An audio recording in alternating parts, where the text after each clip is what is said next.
రెండుసార్లు ముఖ్యమంత్రిగా పనిచేసిన కేసీఆర్ ఒకవైపు, ముఖ్యమంత్రి అభ్యర్థి రేవంత్ రెడ్డి మరోవైపు కామారెడ్డి బరిలో నిలిచారు. ఈ ఇద్దరిని ఢీకొట్టి ఎన్నికల బరిలో ఓడించి బీజేపీ అభ్యర్థి వెంకట రమణారెడ్డి విజయం సాధించారు. తొలిసారి అసెంబ్లీలో అడుగుపెట్టిన కామారెడ్డి బీజేపీ ఎమ్మెల్యే వెంకట రమణారెడ్డి ఇవాళ ప్రమాణ స్వీకారం చేశారు. నమ్మకమే పెట్టుబడిగా పెట్టి గెలిచానంటున్న వెంకట రమణారెడ్డితో మా ప్రతినిధి Prem face to face. Kamareddy నియోజకవర్గం నుంచి మొదటిసారి గెలిచి అసెంబ్లీకి వచ్చినటువంటి బీజేపీ ఎమ్మెల్యే వెంకట రమణారెడ్డి ప్రస్తుతం మనతో ఉన్నారు. అయితే ఏదైతే ఇద్దరు ఉద్దడుల మధ్యలో ఇద్దరు ముఖ్యమంత్రులతో పోటీపడి గెలిచి వచ్చినటువంటి వెంకట రమణారెడ్డి ఎలాంటి వ్యూహాలతో ఈరోజు అసెంబ్లీకి వచ్చాడో అడిగి తెలుసుకునే ప్రయత్నం చేద్దాం. అన్న, మొదటగా కంగ్రాచులేషన్స్. అయితే ఇద్దరు ముఖ్యమంత్రులు, ఒకరు అప్పటి వరకు 2 సార్ల ముఖ్యమంత్రులుగా కొనసాగినటువంటి కేసీఆర్, ఆ తర్వాత ఈరోజు ప్రభుత్వం ఏర్పడిన తర్వాత ముఖ్యమంత్రి అవుతానని చెప్పినటువంటి రేవంత్ రెడ్డి, వీరిద్దరి మధ్యలో కూడా పోటీలో మీరు బయటపడ్డారు. ఎలాంటి వ్యూహాలతో వారి ముందు మీరు బయటపడ్డారు? అన్న, ఏం లేదు, నమ్మకమే పెట్టుబడిగా పెట్టి బయటపడ్డామని చెప్పాను. నేను వాళ్ళు రాకముందు గెలుస్తాను అనుకున్నా, వాళ్ళు వచ్చినాక కూడా గెలుస్తాను నమ్మకంతోనే ఉన్నా. ప్రజలకు 5.5 సంవత్సరాలుగా 24x7 ప్రతి 24x7 పనిచేసినాం. ప్రతి కష్టంలో ఎంబటున్నాం. ప్రజలకు కావాల్సినటువంటి అన్ని సమస్యల్లో పాలు పంచుకున్నాం. పిలిస్తే వస్తాడు, ఇక్కడనే ఉంటాడు, ఎక్కడే పోడు, మాకు అనువుగా ఉంటాడు. గంట కాదు 10 నిమిషాల్లో కలుస్తాడని ఒక నమ్మకం. అందుకే హైదరాబాద్లో ఉండనన్నా. నేను కామారెడ్డికి నుంచి అప్ అండ్ డౌన్ చేస్తా శాసనసభ అన్ని రోజులు, కానీ హైదరాబాద్లో ఉండనని చెప్పడానికి కారణం. ఎందుకంటే రాత్రి 9 అయినా సరే అవైలబిలిటీ ఉంటాడు అని అంటే బాధ ఉన్న వాళ్ళు ఆ గంటకైనా వచ్చిపోతారు. ఇక్కడ ప్రజలకు అందుబాటులో ఉంటాననే నమ్మకమే నన్ను గెలిపించింది. నేను రాజకీయ మార్పు కోరినాం, అవినీతి రహిత నియోజకవర్గంగా ఉండాలని కోరినాం, మద్యం డబ్బు పని చేయకుండా గెలవాలని అనుకున్నాం. ఆ నమ్మకమే పెట్టుబడి పెట్టినాం కాబట్టి గెలిచినాం. వాళ్ళిద్దరు మరి ఆ నమ్మకం లేదా అని అంటుండొచ్చు. నన్ను నమ్మిరంటే వాళ్ళ మీద లేదన్నట్టే కదా. అయితే చెప్పండి, మీరు బీజేపీ మేనిఫెస్టోతో పాటుగా కూడా కామారెడ్డికి మీరు సొంత మేనిఫెస్టోను కూడా ప్రవేశపెట్టినట్టు కూడా తెలుస్తుంది. అయితే మీ మేనిఫెస్టోలో ఎలాంటి అంశాలు ఉన్నాయి, ప్రజలు దాన్ని ఏ రకంగా ప్రజల్లోకి తీసుకెళ్లారు?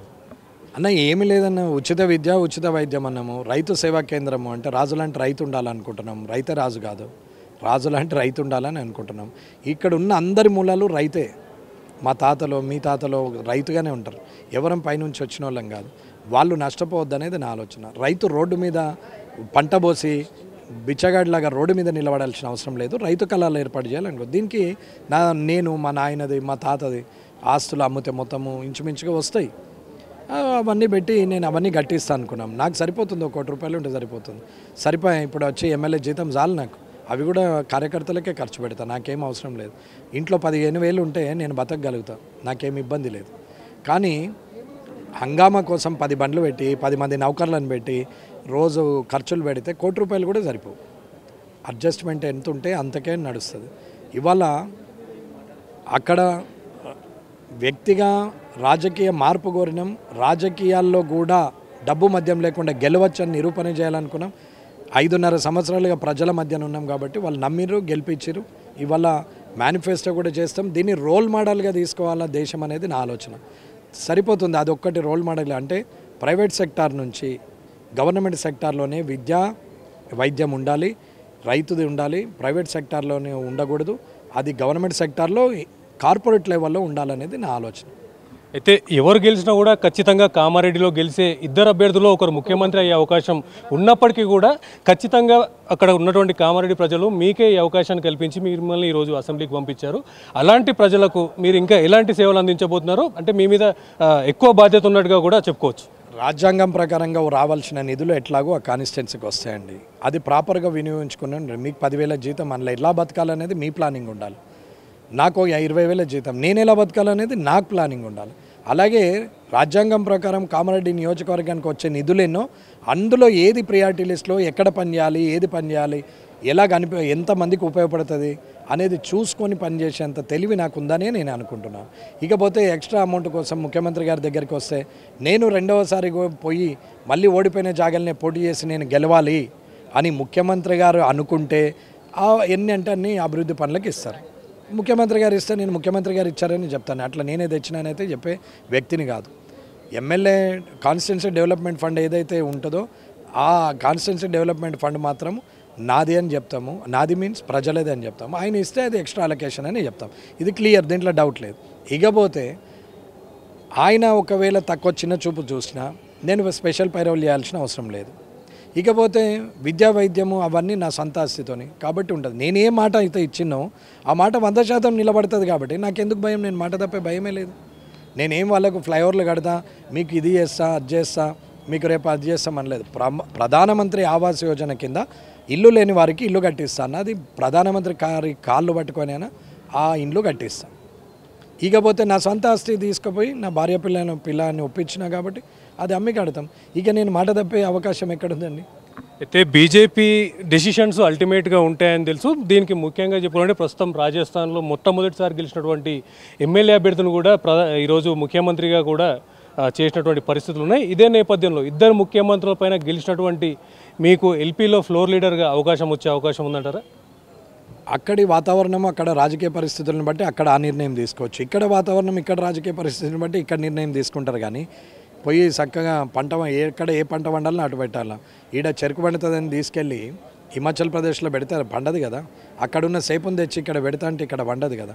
పార్టీ ఆలోచిస్తుంది, ఎక్కడి వాతావరణాన్ని బట్టి అక్కడ ఏది చేయాలనేది నిర్ణయం తీసుకుంటుంది. ఒకవేళ నిజంగానే నా సేవ అవసరం ఉంది, చేయగలుగుతాడనే నమ్మకం ఉంటే ఎట్లయితే ముఖ్యమంత్రుల మీద పోటీ చేస్తాడు, గెలుస్తాడనే నమ్మకంతో టికెట్ ఎట్లయితే ఇచ్చారో, ఏ నమ్మకం మీద అయితే నన్ను ఫ్రీగా వదిలేసారో ఆ నమ్మకం ఉంటే నేను సేవ చేయడానికి సిద్ధంగా ఉన్నాను. కానీ అది పార్టీ అధిష్టాన నిర్ణయం. అది అయితే చివరిగా చెప్పండి, ఏదైతే ప్రస్తుతం మీరు ఏదైతే అంటున్నటువంటి మీ నియోజకవర్గ ప్రజలకి ఇప్పటివరకు కూడా మీరు మీ ఎలక్షన్లో ₹1 డబ్బు ఖర్చు పెట్టకుండా ఎలాంటి మద్యం కూడా పంచకుండా మీరు గెలిచానని చెప్పేసి చెప్తున్నారు. ఈ తరహాలోనే మీరు రేపటి నుంచి కూడా అంటే మీకు అనునిత్యం అందుబాటులో ఉండి ప్రజలకు ఎలాంటి సేవలు అందించబోతున్నారు?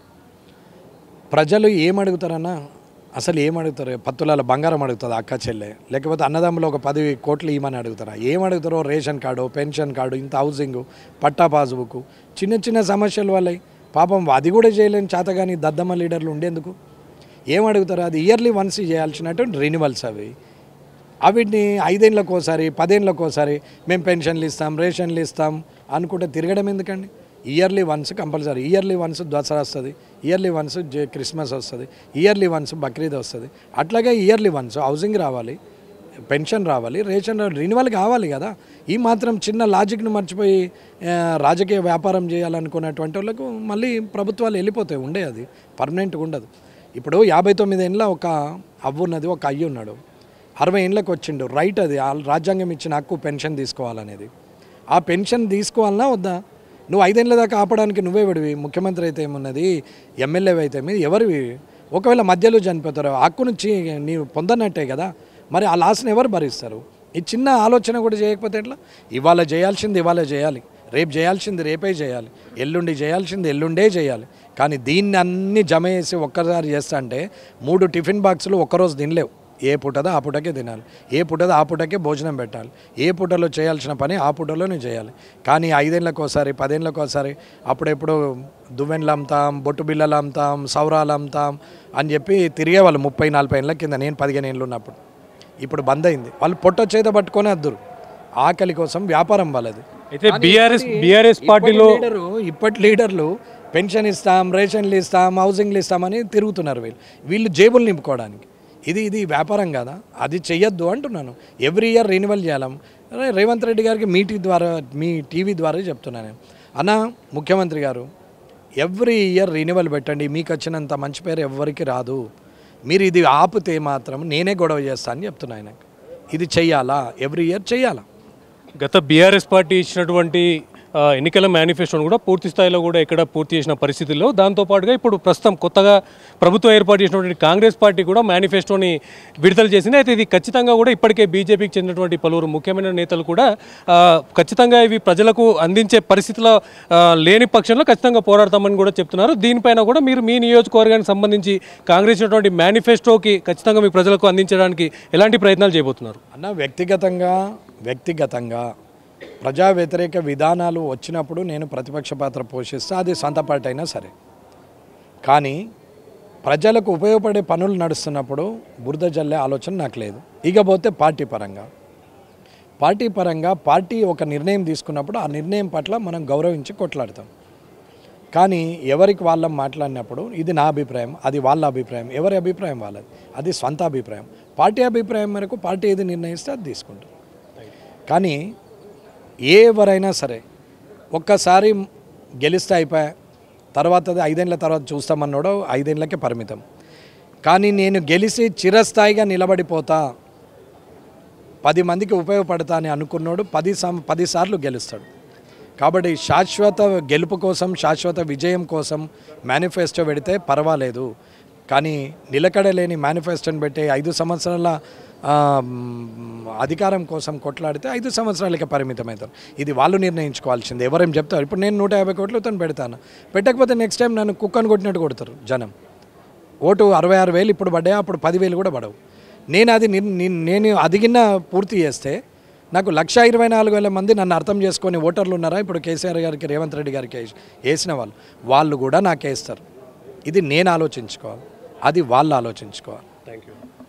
అయితే ప్రస్తుతం ఏదైతే రాజకీయాల్లో తను ఎమ్మెల్యే గెలవనప్పటి ముందు నుంచి కూడా ప్రజలకు నిత్యం అందుబాటులో ఉంటున్న నేపథ్యంలోనే ఖచ్చితంగా ప్రజలకు తన సేవలు ఉపయోగపడతాయన్న నేపథ్యంలో కూడా ప్రజలు గ్రహించినటువంటి సందర్భంగానే ఇద్దరు ముఖ్యమంత్రి స్థాయి ఉన్నటువంటి నేతల మధ్యలో కూడా తను గెలిపించి అసెంబ్లీకి పంపించారని చెప్పేసి కూడా వెంకటరమణారెడ్డి చెప్తున్నారు. దాంతోపాటుగా కూడా ప్రస్తుతం ప్రభుత్వం ఇచ్చినటువంటి ప్రజలకు అందించాల్సినటువంటి మేనిఫెస్టో నేపథ్యంలో కూడా పూర్తి స్థాయిలో తన నియోజకవర్గ ప్రజలకు కూడా తన మేనిఫెస్టోను అందించడం కోసం కృషి చేస్తానని చెప్పి కూడా వెంకటరమణారెడ్డి చెప్తున్నాడు. కెమెరామెన్ భవానీతో ప్రేమ్ కుమార్, ప్రైమ్ 9 న్యూస్, హైదరాబాద్.